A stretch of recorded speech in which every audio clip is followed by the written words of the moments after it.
Hello humans, Artist with the Fro here, and welcome back to the show. We are here talking about lore-based cards. We're going to do sort of a reaction to some of the new cards that were added to the lore of the Yu-Gi-Oh!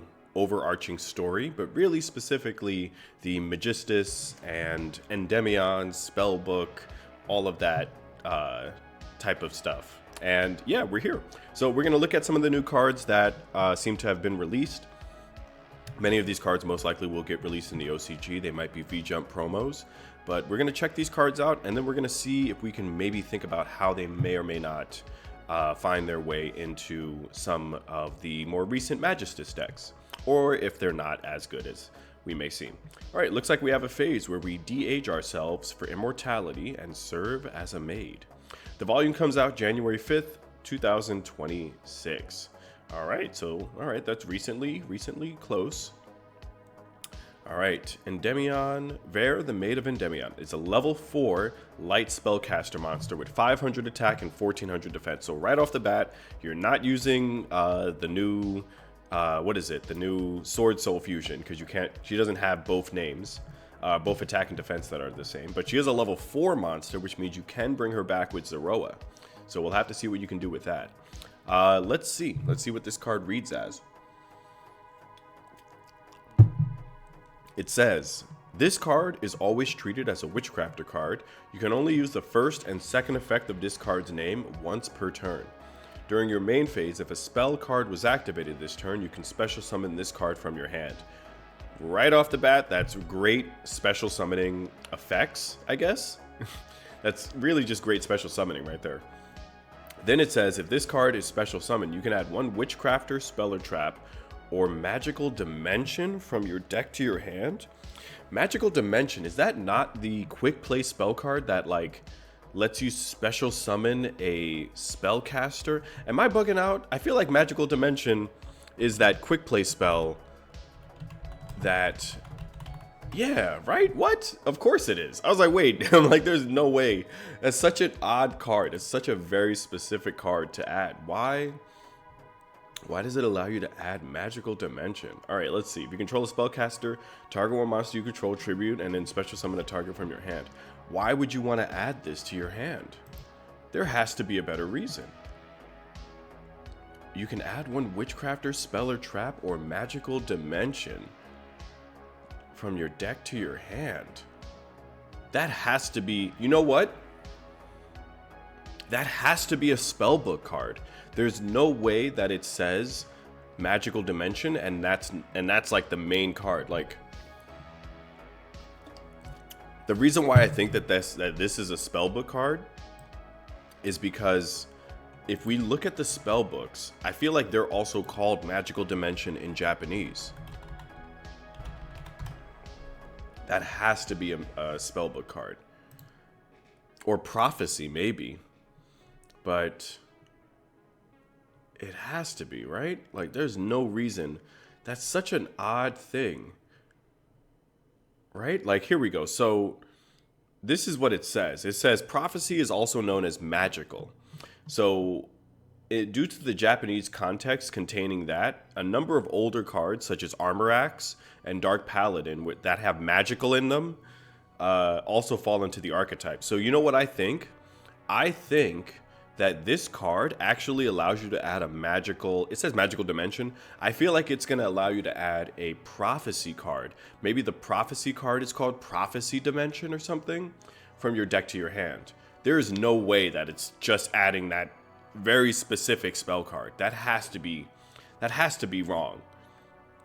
I might be wrong, but this is my shot in the dark. When it says Magical Dimension, I'm gonna bet that it's probably meaning Prophecy Dimension. And if that's the case, I don't think that there's a card that says Prophecy Dimension. I don't think Prophecy Dimension is a card that exists in Yu-Gi-Oh!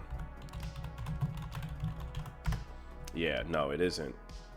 Fortune Fairies, Divine Dragon. Yeah, no, it isn't. So that's my theory. And when it says Magical Dimension, I feel like it's really saying Prophecy Dimension, but I could be wrong. Finally, this card gains 2300 attack while you have Regulus, the Prince of Endymion, in your field or graveyard. All right, so it turns into 28. Oh, so she basically becomes her defense points when she is Madame Verre. All right, that's not bad. That's not bad in general. We have to start reading the Yugioh manga and sort of doing a react channel to that. Page art is based on this. Okay, yep, that's Verre when she's in her younger form. See what some people say. Interesting synergy with Regulus. Yep. Magical Dimension Searcher. Nah, yeah. It can't be. It cannot be, right? It says like it's a magical dimension searcher. I don't know. I don't think it searches magical dimension. That's my thing. I think it searches whatchamacallit. I think it searches a prophecy card. That's just my mind. I don't know. Maybe that's just me. Anyway, let's look at the next card. And the V-Jump promo is, look at that. It's Regulus, the Prince of Endymion. He's a level 4 light effect monster. He's most likely going to be a spellcaster. There's no way that he isn't. Yes, he looks like a warrior, but the card art is just a little too on the nose. The kanji for this card reads as Crown Prince of the Holy Moon. Card art is based on Regulus, the current protagonist of the OCG stories. Alright, so he kind of is just there. Yeah, Endymion. He's not a pendulum. Yeah. Now, everybody's looking at this, and I'm just like, alright. If it hasn't been clear already, let me just blow your minds here, folks. There's not many spellcasters with blonde hair. There's also not many spellcaster cards with blonde hair and green outfit. And in my mind, this is the main card that will finally tie in the prophecy cards. I know I mentioned that before, but everyone's just like, oh, what do you mean prophecy? This, that, and the third. Well, let me just bring over this image and I will show you what I'm talking about. And then I'll make a YouTube short about it, and then everybody will be like, oh my gosh, artist with a fro. You saw this coming from a mile away.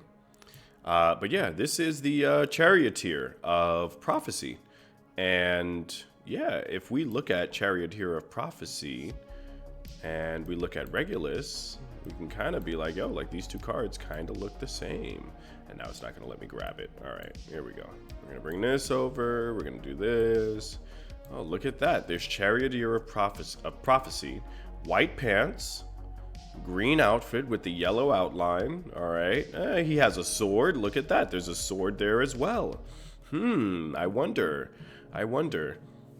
Now, I had another theory that he might have been a different card, but the color of the eyes, the shirt, the sword, everything already matches. So it's going to be this. In my honest opinion, I feel like this makes the most sense.